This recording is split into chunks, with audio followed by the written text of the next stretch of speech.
tempat ini. Tuhan seperti yang dituliskan dalam Injil Lukas, terlahir bukan di sebuah istana megah. Dia tidak terlahir di sebuah rumah sakit yang wow, tetapi dia terlahir di sebuah kandang ternak. Kandang yang aromanya membuat kita harus memakai masker semuanya. Dan dia berkenan datang ke dunia ini untuk menyatakan kasihnya. Dan seperti yang tertera di tempat kita di belakang saya itu tulisannya perfect love.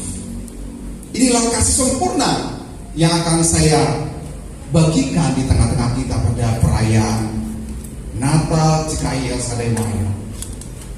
Namun sebelum saya lebih lanjut untuk berbicara, mungkin beberapa di antara Bapak Ibu dan Saudara belum terlalu mengenal wajah saya. Itu sebabnya saya akan memberi sedikit bocoran tentang siapa saya. Hanya bocoran ini saja. Nanti kalau yang mau tahu kita berinteraksi, walaupun harus jaga jarak. Ya tentu yang berdiri di depan Bapak Ibu ini dari cara bicaranya bukan berasal dari Jawa Tengah. Pembicara pada Natal 2020 adalah orang yang spesial, diimpor dari Medan saja. Jadi luar biasa ya Cikai Mayong Pak Wadito, semuanya boleh mendatangkan pembicara yang dari tempat jauh. Namun walaupun dari tempat jauh, saya sudah 16 tahun domisili di Kudus dan mempersunting seorang putri Mayong asal dari jemaat sini, dan saya diberkati 2008, 12 tahun yang silam di tempat ini juga. Cuman karena jarak dan kami dinas di Kudus, jadi kami berjemaat di sebuah gereja di Kudus. Itu sedikit bocoran tentang siapa pembicara. Mari kita melihat firman Tuhan dari Yohanes pasal 4. Fokus kita pada renungan Natal siang pagi menjelang siang ini dari 1 Yohanes pasal 4, surat bukan Injil. 1 Yohanes pasal 4 ayat yang 7 hingga 21. Namun fokus kita nanti adalah di ayat yang ke-10. Saya membacakannya dengan perlahan karena saya pernah mengabarkan firman Tuhan di sebuah tempat, katanya saya kecepatan bicaranya. Jadi saya perlahan karena juga beberapa di antara kita mungkin sudah berusia. 1 Yohanes 4 ayat 7. Saudara-saudaraku yang kekasih, marilah kita saling mengasihi, sebab kasih itu berasal dari Allah. Dan setiap orang yang mengasihi lahir dari Allah dan mengenal Allah. Barang siapa tidak mengasihi, dia tidak mengenal Allah, sebab Allah adalah kasih. Dalam hal inilah kasih Allah dinyatakan di tengah-tengah kita, yaitu bahwa Allah telah mengutus anaknya yang tunggal ke dalam dunia supaya kita hidup olehnya. Inilah kasih itu, bukan kita yang telah mengasihi Allah, tetapi Allah yang telah mengasihi kita dan yang telah mengutus anaknya sebagai pendamaian bagi dosa-dosa kita. Saya ulang membaca ayat yang 10. Inilah kasih itu, bukan kita yang telah mengasihi Allah, tetapi Allah yang telah mengasihi kita dan yang telah mengutus anaknya sebagai pendamaian bagi dosa-dosa kita. Saudara-saudaraku yang kekasih, jikalau Allah sedemikian mengasihi kita, maka haruslah kita juga saling mengasihi. Tidak ada seorang pun yang pernah melihat Allah.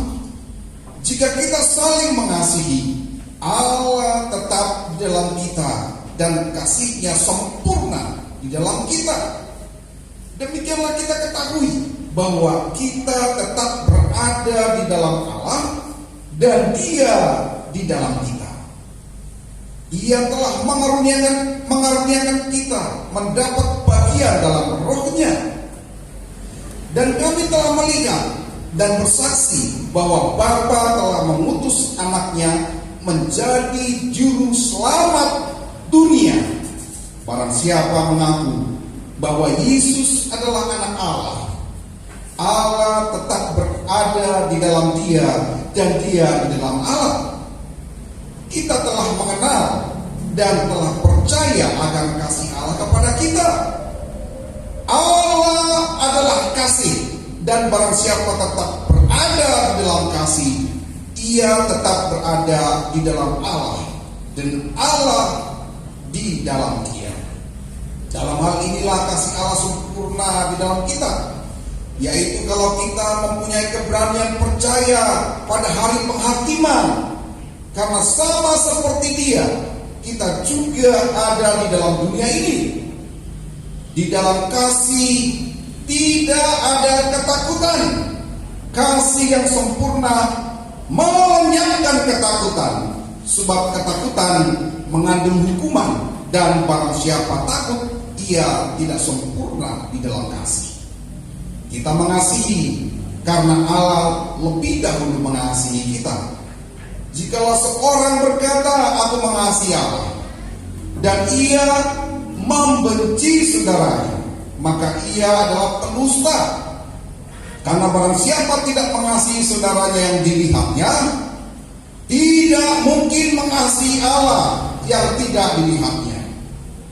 Dan perintah ini kita terima dari dia: barang siapa mengasihi Allah, ia juga harus mengasihi saudaranya. Tentu yang dibagikan oleh Rasul Yohanes dalam surat 1 Yohanes 4 ini tidak lepas dari ajaran Kristus yang juga dia tulis dalam Injil Yohanes.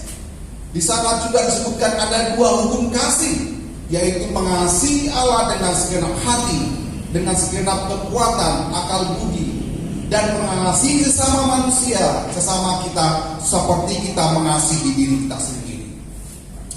Saudara, perfect love yang menjadi renungan kita di dalam Natal 2020. Inilah pernyataan yang terbesar sepanjang segala abad, bahwa Allah menyatakan kasih-Nya dengan rela meninggalkan surga mulia, terlahir sebagai anak yang lemah di kandang Betlehem karena kasih. Sekali lagi saya membacakan ayat 1 Yohanes 4 ayat 10. Inilah kasih itu, bukan kita yang telah mengasihi Allah, tetapi Allah yang telah mengasihi kita dan yang telah mengutus anaknya sebagai pendamaian bagi dosa-dosa kita. Di tengah dunia ini, semua kepercayaan dan agama-agama, baik itu agama samawi atau monoteis, atau agama politeis, atau agama kepercayaan suku, semua mengajarkan bahwa harus berbuat sesuatu yang sesuai dengan tuntutan kepercayaan itu untuk mencapai surga, untuk bisa masuk, bisa dikatakan nirwana, swarga, dan macam-macam namanya. Semua agama mengajarkan demikian. Hanya ajaran Kristiani, hanya ajaran Yesus yang mengajarkan bahwa untuk masuk surga bukan karena usaha manusia, tetapi karena Allah yang telah membuka pintu surga atau membuka jalan bagi umat manusia untuk boleh masuk kepada kekekalan. Itulah bedanya keyakinan Kristen dengan kepercayaan-kepercayaan lain di tengah dunia ini. Saya masih teringat sebuah lagu sekolah minggu, masih ada pemusik, kita mungkin bisa main di dia ya. Dan saya coba menyanyi, karena sudah lama nggak menyanyi. Kalaupun kami menyanyi di gereja tempat kami lebih sunyi dan sepi karena keterbatasan. Ya kalau di sini Pak Wakito tadi begitu bersemangat ya, saya juga spiritnya jadi makin bergairah menyembah Tuhan. Tempat kami ya sepi, sangat sepi. Nah, lagu itu Lagu sekolah minggu ini mengingatkan kita akan Yohanes pasal 3 ayat 16. Saya akan menyanyikan, berikan saya CD Om. Karena begitu Allah cinta dunia hingga diberikannya anaknya yang tunggal, supaya yang percaya tidak binasa, melainkan dapat hidup kekal. Suara saya tidak jauh beda dengan Michael Panjaitan. Sedikit rasis ya, tapi masih di bawahnya Pak Wadito. Demikian Allah mengasihi dunia itu, sehingga Ia mengaruniakan anak yang tunggal, supaya setiap orang yang percaya kepadanya tidak binasa, melainkan beroleh hidup yang kekal. Tadi disebutkan bahwa Allah mengaruniakan Kristus sebagai pendamaian atas dosa-dosa kita. Kata pendamaian di sana tidak lepas dari konsep persembahan yang terdapat dalam Perjanjian Lama. Semua ritual ibadah dalam Perjanjian Lama diwarnai dengan persembahan berupa korban. Ada namanya korban penghapus dosa, korban syukur, korban banyak macamnya. Dan itu tergenapi di dalam pribadi Yesus Kristus sebagai anak domba Allah yang menghapus dosa seluruh dunia. Seluruh dunia, tentu dengan segala isinya. Dan apa yang diperdamaikan Kristus melalui korban, melalui karya salibnya yang diawali dengan kelahirannya di kandang Betlehem, Dia memperdamaikan 4 hubungan yang telah rusak akibat kejatuhan manusia ke dalam dosa. Ketika kita bicara tentang Natal, kita tidak bisa lepas dari penciptaan dan kejatuhan manusia ke dalam dosa, dan itulah tujuan misi dari Allah datang ke tengah dunia dalam rupa manusia, yaitu menyelesaikan urusan dosa dan memulihkan hubungan-hubungan yang telah rusak. Dan hubungan relasi yang rusak yang dipulihkan oleh Yesus, hubungan pertama yang dipulihkan oleh Yesus adalah Allah diperdamaikan dengan manusia. Karena selama ini manusia tidak berdamai dengan Allah, ada sengketa, ada semacam oposisi terhadap kehendak Allah, karena diawali dengan pelanggaran Adam dan Hawa, melanggar perintah Tuhan. Kita tidak boleh menganggap konsep mengambil buah dan memakannya sebuah hal yang sepele. Tidak, itu sangat prinsip, karena pohon yang ditetapkan di tengah taman ada sebuah hukum, bahwa Tuhan membuat sebuah perintah dan hukum yang harus dijaga sebagai ketaatan dan ketundukan kita kepada Allah. Namun telah dilanggar oleh Adam dan Hawa, dan semua keturunan Adam dan Hawa menjadi berdosa karena hubungan antara Allah dan manusia menjadi retak, tidak memiliki hubungan persekutuan seperti ketika Adam belum jatuh dalam dosa. Mereka boleh bercakap-cakap dengan Tuhan, bisa disebutkan dalam firman Tuhan pada petang hari mereka boleh berjalan-jalan di taman bersama Tuhan. Itu telah terputus. Kemuliaan Tuhan telah hilang dari manusia. Inilah relasi pertama yang dipulihkan oleh Yesus melalui kedatangannya kedua, yang dipulihkan oleh Yesus melalui kedatangannya ke dunia, yang digenapi, disempurnakan melalui karya salib. Relasi yang kedua yang dipulihkan oleh Yesus adalah hubungan manusia dengan dirinya sendiri pun dipulihkan. Kita tidak heran mengapa ada orang membenci dirinya sendiri, sehingga sampai menghilangkan nyawanya sendiri dengan bunuh diri, karena dia sangat benci dengan dirinya. Dia tidak bisa menerima keberadaannya, atau mungkin sesuatu yang dia tidak suka dari dirinya. Dan banyak di antara manusia yang selalu bermusuhan dengan dirinya sendiri, sehingga dia kehilangan identitas dirinya, gambar dirinya hilang. Dan ini pun dipulihkan Yesus. Hubungan manusia dengan dirinya sendiri pun dipulihkan Yesus. Relasi yang ketiga yang dipulihkan Yesus melalui karya salib adalah hubungan antara manusia dengan manusia yang lain. Hubungan sesama manusia yang sering mengalami benturan, mengalami persoalan, ketersinggungan, sakit hati, amarah, kebencian, dan semua hal yang bisa disebutkan telah rusak. Dan setiap orang yang telah menerima Kristus, hubungannya akan dipulihkan dengan sesamanya. Itulah yang diajarkan firman Tuhan, yang diingatkan kembali oleh Rasul Yohanes, bahwa apabila kita mengatakan hidup beribadah kepada Allah, mengasihi Tuhan Allah, hendaklah kita juga menyatakan kasih kita kepada sesama kita. Dan hubungan yang terakhir, yang acap kali kita juga lupa, lalai, bahkan kita turut ambil bagian dan merusaknya, adalah hubungan manusia dengan alam sekitarnya, lingkungannya.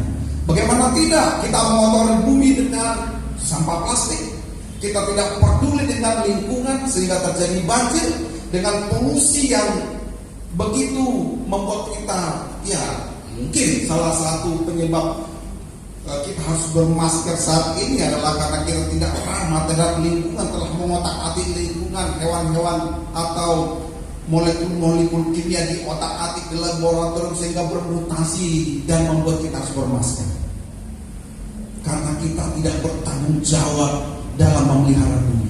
Inilah 4 hubungan yang dipulihkan Yesus dalam kedatangannya ke dunia, yang disempurnakan melalui kematiannya dan kebangkitannya.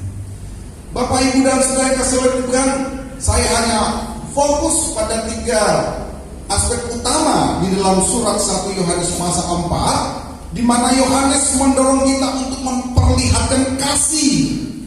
Karena 3 alasan penting mengapa kita harus belajar kasih. Dan kerap kali kita mendengar firman, khotbah firman Tuhan yang mengajarkan kasih, namun mengapa tetap masih ada kebencian, masih ada tetap amarah, masih tetap ada perpecahan. Nah, ini yang perlu kita pahami, bahwa Rasul Yohanes mengingatkan, menyatakan kasih bukan karena sebuah dorongan rasa kemanusiaan. Kerap kali kita kan, ya karena sesama manusia, kemudian kita anggap itu sebuah kasih. Bukan. Karena kalau hanya sebatas rasa kemanusiaan saja, kita akan membenci teroris, kita akan membenci orang-orang jahat. Padahal Yesus bilang, bahkan orang yang menganiaya kamu pun harus dikasihi. Inilah bedanya ajaran Kristus dengan ajaran-ajaran lain di tengah dunia ini, di mana kasih yang sempurna, kasih sempurna yang diajarkan, dia nyatakan atau dia deklarasikan, dia representasikan di dalam salib, di mana dia berseru, Bapa, ampuni mereka karena mereka tidak tahu apa yang mereka perbuat. Inilah teladan yang harus kita pelajari melalui surat 1 Yohanes 4. Yang pertama, kasih adalah sifat Allah sendiri. Sifat dari keilahian dari Allah adalah kasih. Itulah sebabnya setiap kita harus mengenal Allah. Mengenal Allah berarti kita hidup di dalam kasih. Sebagaimana tadi disebutkan di ayat 7 dan 9, saya membacakan kembali ayat 7 dan 9. Saudara-saudaraku yang kekasih, marilah kita saling mengasihi, sebab kasih itu berasal dari Allah, sifat Allah yang sendiri. Dan setiap orang yang mengasihi lahir dari Allah dan mengenal Allah. Barang siapa tidak mengasihi, dia tidak mengenal Allah, sebab Allah adalah kasih. Dalam hal inilah kasih Allah dinyatakan di tengah-tengah kita, yaitu bahwa Allah telah mengutus anaknya yang tunggal ke dalam dunia supaya kita hidup olehnya. Allah adalah kasih, tapi jangan dibolak-balik. Kasih adalah Allah, tidak. Karena ada kasih yang tidak sempurna. Jadi kategori di sini kasih yang tidak sempurna kan ada kasih yang sempurna, perfect love, pasti ada kasih yang tidak sempurna. Saya menyebutkan kasih yang tidak sempurna itu bukan berarti yang sempurna itu hanya agape, agapao, bukan. Kemudian phileo, storge, eros tidak sempurna, bukan begitu. Itu semua dari kasih Allah juga, ya. Cuman ada pemanfaatannya, penempatannya berbeda. Apa yang dimaksud dengan kasih yang tidak sempurna adalah kasih yang pura-pura, kasih yang ada udang di balik bekuan. Itu semua kasih yang tidak sempurna. Dia mencoba mengasihi karena ada sesuatu yang dia inginkan. Itu bukan kasih yang perfect. Itu bukan perfect love. Kasih yang pura-pura, kasih yang terlihat di luar ramah tetapi di dalam berbeda. Tidak. Yesus mengatakan kita harus menyatakan kasih kita bahkan terhadap orang-orang yang menganiaya kita. Mari kita lihat di dalam firman Tuhan ini bahwa kasih yang merupakan sifat Allah itu dinyatakan dengan mengaruniakan anaknya kepada kita.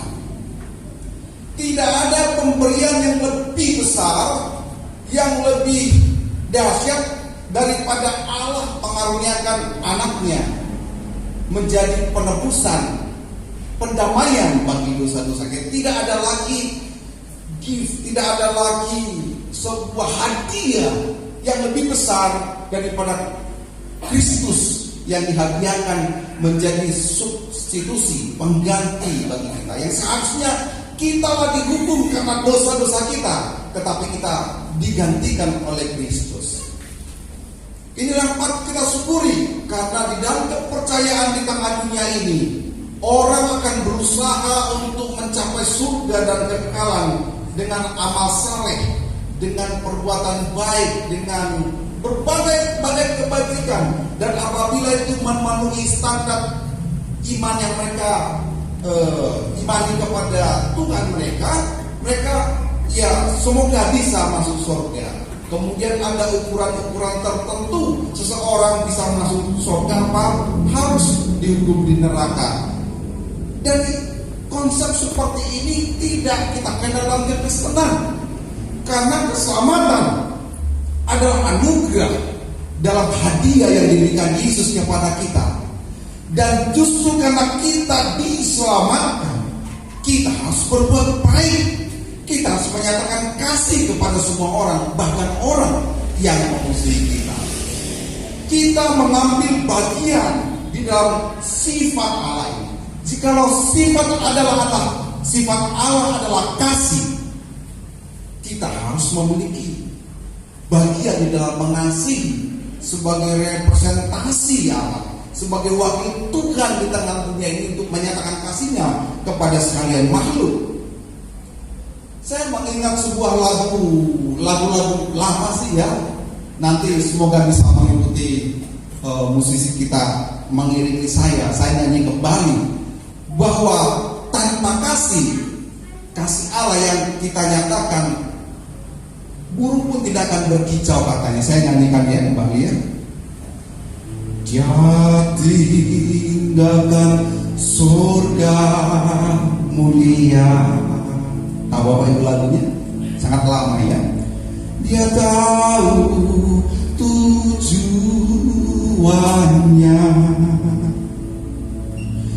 ke bukit Golgota yang sepi, mati untuk menggantikanku. Bagian refrennya ini Bapak Ibu. Kalau bukan kasih, lautan akan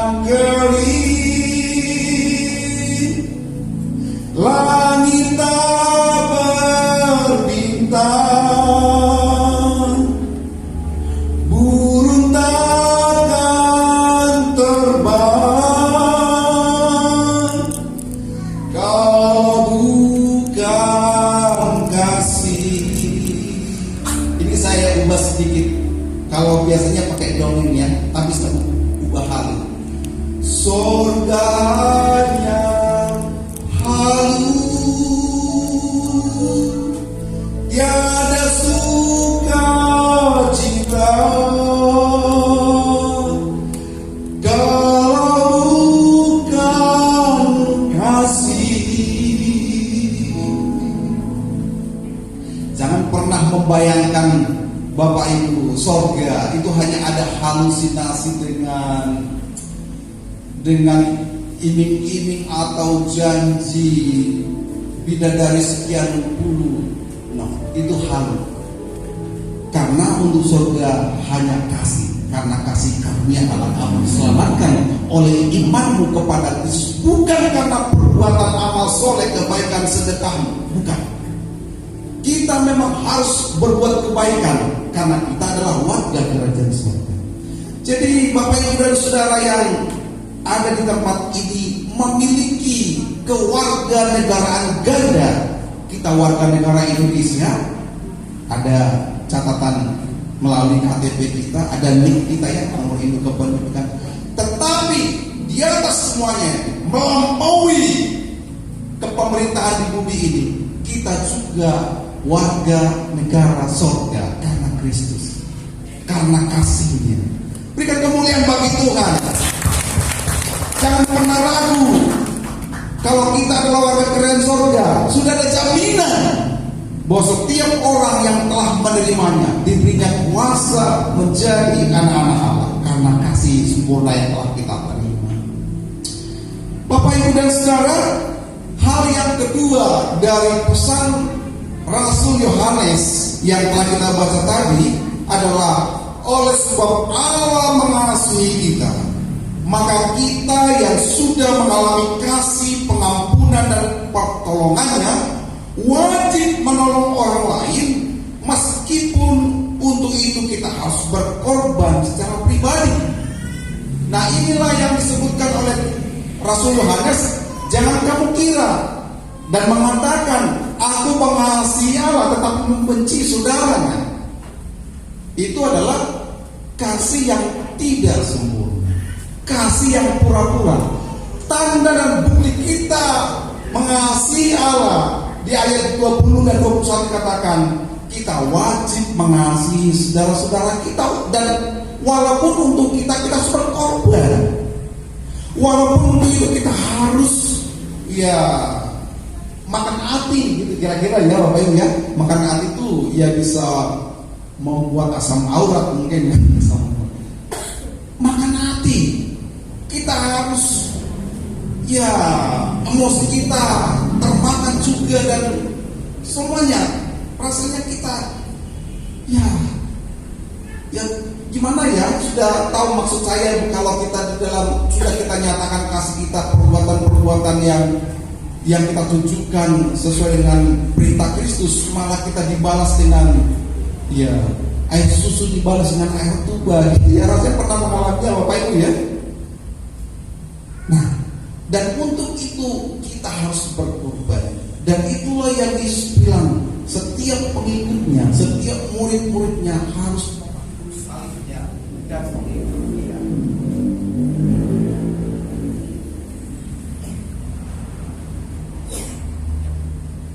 Gampang. Dari sini tiba-tiba tidak apa-apa. Nah, disinilah kita harus memahami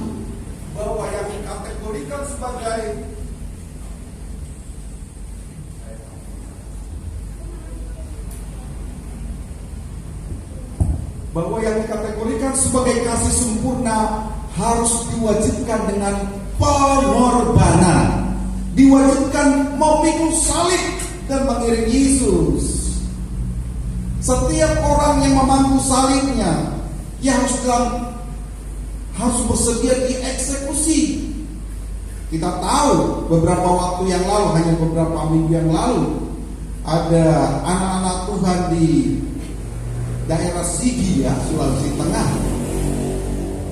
Saya membaca dan mengikuti beritanya kalau para teroris itu sebenarnya menjara semua harta untuk dibawa perbekalan mereka di hutan rimba sana, dan untuk memunculkan ketakutan, mereka melakukan teror dengan menyembelih leher 4 orang anak-anak Tuhan di sana. Apakah anak-anak Tuhan di sana membenci jadi begitu marah? Apakah ada Komnas HAM turun di sana? Bandingkan dengan peristiwa di tol kilometer 50 Jakarta Cikampek, sibuklah di sana HAM turun, sehingga ada seorang anak Tuhan, mantan ini agak sedikit ke arah sana ya, Ferdinand Utahaya bilang, alah HAM itu di Indonesia yang berlaku adalah hantu ya, kayak hantu ya, hantu itu apa? Hak asasi manusia tertentu. Tapi kalau gereja di teror, gereja di area yang gak ada, tuh kamu ngomong ya benar-benar hantu. Jadi kita doakan, kita tidak membenci, kita tidak menjadi demo berjilid-jilid kemudian turun dengan berbagai amarah meneriakkan haleluya, tidak. Karena Yesus mengajarkan untuk perbuatan kasih kita harus berani memanggul salib dan mengiringi Yesus. Itu yang terjadi. Tapi apakah gereja gentar dan anak-anak Tuhan jadi takut? Tidak. Karena kita adalah warga kerajaan sorga, dan untuk sementara kita menjadi perantau di bumi ini. Ya kalaupun kita harus teraniaya, tidak menjadi masalah bagi kita. Itu sebabnya apapun pencobaan, keadaan yang Bapak Ibu alami saat ini, kesukaran yang harus kita hadapi, tidak membuat kita lemah di dalam mengikut Tuhan, tidak menjadi undur iman kita. Saya sedikit menyinggung, bukan menyinggung dalam arti mengutik-ngutik, melukai, bukan ya, hanya melihat. Selama ini yang saya dengarkan ada multiplikasi terjadi di GKI Sadai Mayo, bahwa gereja bermultiplikasi berarti menggandakan diri, kan begitu Bapak Ibu ya. Artinya saya tetap memandang sebuah hal-hal positif dalam peristiwa yang Tuhan izinkan terjadi di tengah jemaatnya. Kita tidak perlu marah dan sebagainya. Tapi sangat di tengah jemaat kok penuh kok ya. Lebih banyak dari gereja di tempat kami beribadah di Kudus, lebih banyak di sini saya lihat yang hadir. Itu artinya Tuhan pemilik domba-domba, kita tidak perlu khawatir tentang apapun juga. Dan Tuhan izinkan semua terjadi kan untuk kerajaannya juga. Artinya kalaupun tidak bisa bermultiplikasi secara normal, secara baik-baik dengan cara yang begitu di tengah gereja. Itu sebabnya kita tidak perlu ada amarah dan sesuatu yang membuat dongkol atau kita menjadi lemah dalam Tuhan. Pemilik saudara dan saya adalah Yesus. Pemilik domba-domba adalah Sang Gembala, bukan organisasi. Itu sebabnya kita tidak perlu menjadi marah dan membenci mereka meninggalkan persekutuan dengan kita. Amin Bapak Ibu. Tuhan akan memakai Bapak Ibu Saudara menjadi saksinya di tengah Mayon dan sekitarnya untuk membawa banyak jiwa diselamatkan mengenal kasih Kristus. Itulah yang dimaksud oleh Rasul Yohanes untuk poin yang kedua ini. Dan yang terakhir dan ketiga dari bacaan kita adalah, jikalau kita saling mengasihi, Allah tetap di dalam kita dan kasihnya sempurna di dalam kita. Perfect love. Jadi Allah itu tidak hanya memenuhi kita ketika pujian dinaikkan, penyembah di hari Minggu, kemudian Selasa sampai Sabtu kita di luar Allah. Tidak begitu Bapak Ibu. Itu tidak kasih yang sempurna. Kasih sempurna itu apabila Allah selalu memerintah di dalam kehidupan kita. Tidak ada satu ruang terhadap keakuan kita, terhadap keduniawian dan godaan. Saya bukan menangis tapi suara saya sedikit. Tidak ada sejengkal pun bagi kedagingan kita. Itulah yang disebutkan kasih sempurna yang telah mendiami kehidupan kita, yaitu jikalau kita saling mengasihi. Pernahkah merasa jengkel dengan orang-orang di sekitar saudara? Saya mengakui, saya sendiri dengan istri saya juga pernah mengalami kejengkelan. Mungkin ketika kami datang ke sini pun ada sedikit yang menyalahkannya. Itu manusiawi, tetapi bukan berarti saya simpan terus, saya perbesar terus kemudian rengganglah hubungan. Dan disinilah kita dinasihatkan. Disinilah seperti yang saya utarakan tadi, dimensi ketiga yang diperdamaikan Tuhan, diperdamaikan Kristus adalah hubungan manusia dengan sesamanya menjadi pulih kembali. Tidak bermusuhan lagi. Inilah yang menjadi poin yang disampaikan oleh Rasul Yohanes. Saya akan mengakhiri firman Tuhan renungan Natal kita pada pagi hari ini. Saya mulai dengan sebuah pernyataan bahwa orang-orang terdekat kita lah yang paling potensial melukai kita. Setuju ya Bapak Ibu ya? Saya gak mungkin bisa istilah bahasa Jawa serik ya dengan Pak Wagito, karena selain geografisnya jauh kami tidak banyak berinteraksi. Tetapi yang paling potensial serik adalah dengan antara saya dan istri. Itu sebabnya kita mulai kasih Kristus itu dari lingkaran terdalam, yaitu keluarga, suami dan istri, kemudian orang tua anak. Nah, kisah ini adalah semacam rekaan saya saja, tapi kemungkinannya pernah peristiwa yang terjadi, hanya banyak hal yang mungkin saya tambahi.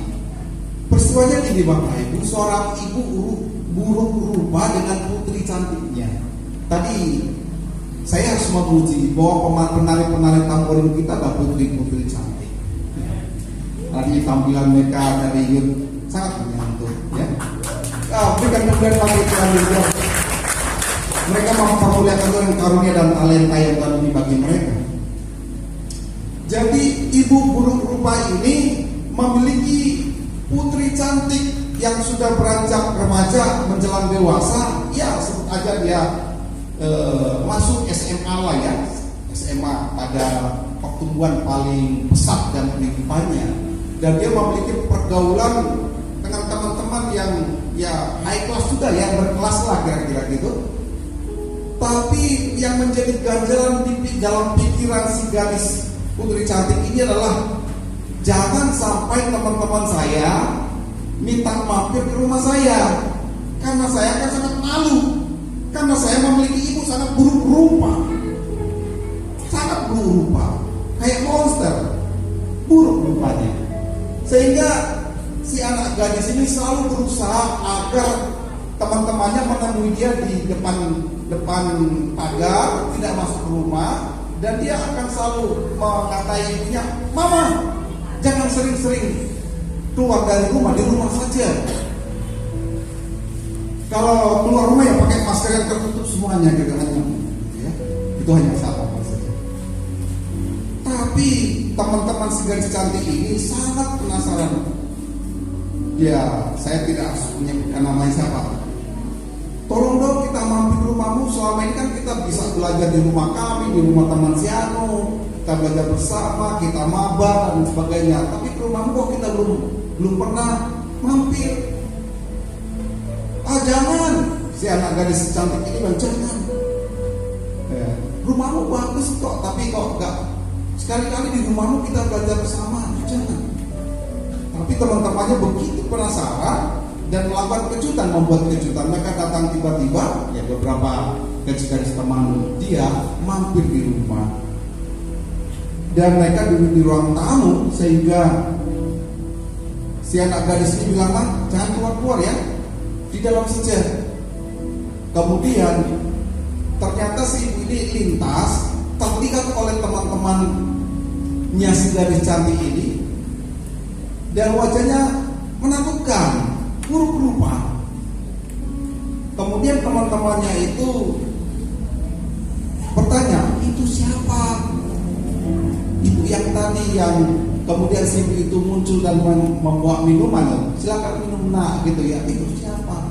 Si anak gadis cantik bilang, "Itu pembantu rumah tangga di sini," kata dia. "Oh, Kemudian si ibu itu masuk kembali ke dalam dan dia mengusap air matanya dan sangat sedih karena si anak gadis yang mengatakan kalau dia ada pembantu rumah tangga di rumah. Ketika teman-temannya pulang, ibunya ini bicara terhadap gadis cantiknya, "Nak, kok bilang mama itu pembantu rumah tangga di sini?"